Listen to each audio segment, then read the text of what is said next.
Hi friends, అందరికీ నమస్కారం. ముందుగా వీడియో చూస్తున్న వాళ్ళందరికీ ధన్యవాదాలు. ఈ కార్తీక మాసంలో 365 వత్తులని ఎలా వెలిగించాలి అనుకునే వారి కోసం నేను ఎలా వెలిగిస్తాను అనేది ఈ వీడియోలో అప్లోడ్ చేయడం జరిగింది. మీకు నచ్చితే వీడియో చూసి మీరు ఇంకా ఈ విధంగా వెలిగించుకోండి. ఉసిరి చెట్టు ఉన్నవారైతే చెట్టు దగ్గర వెలిగించుకోండి.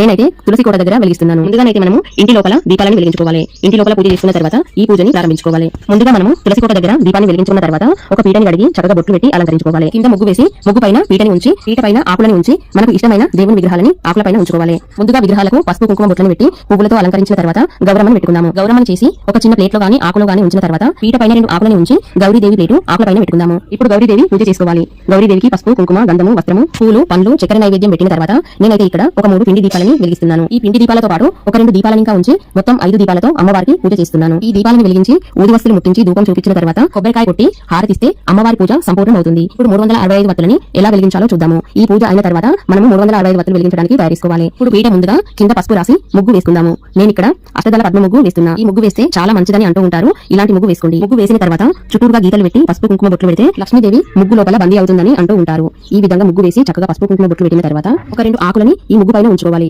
ముగ్గు పైన ఆకులని ఉంచిన తర్వాత మనము 365 వత్తులు వెలిగిస్తున్నాం కదా, వత్తులని ఒక చిప్పలోకి తీసుకుని మీ వీరిని బట్టి నూనె గాని నెయ్యి గాని వేసి వత్తులని బాగా తడుపుకోండి. ఇప్పుడు చిప్పని ఆకుల పైన ఉంచి పసుపు కుంకుమ బొట్లతో అలంకరించుకోవాలి. మీ ఇంట్లో ఎంతమంది ఉంటే అన్ని కట్టలని తీసుకోండి. నేను ఇక్కడ ముగ్గురం కాబట్టి 3 కట్టలని తీసుకుంటున్నా. నాది ఒకటి, మా ఆయనది ఒకటి, మా చిన్నోనిది ఒకటి. పిల్లలు ఇంటి దగ్గర లేకున్నా గానీ వాళ్ళ పేరు చెప్పి మనం వెలిగించవచ్చు. మా చిన్నోడు హాస్టల్లో ఉంటాడు కాబట్టి ఇక్కడ మేము వాడి పేరు చెప్పి వెలిగిస్తున్నాము. ఇలాగా చేసుకోండి. దీపానికి పసుపు కుంకుమ గంధంతో బాగా బొట్లు పెట్టి అలంకరించుకున్న తర్వాత ఈ విధంగా పువ్వులతో అలంకరించుకోండి. ఈ విధంగా అందంగా అలంకరించిన తర్వాత ఇప్పుడు మనము వత్తులని వెలిగించుకుందాము. వత్తులు వెలగడానికి పైన కొంచెం కర్పూరం వేసుకోండి. కర్పూరం వేసుకుంటే వత్తులు తొందరగా వెలుగుతాయి.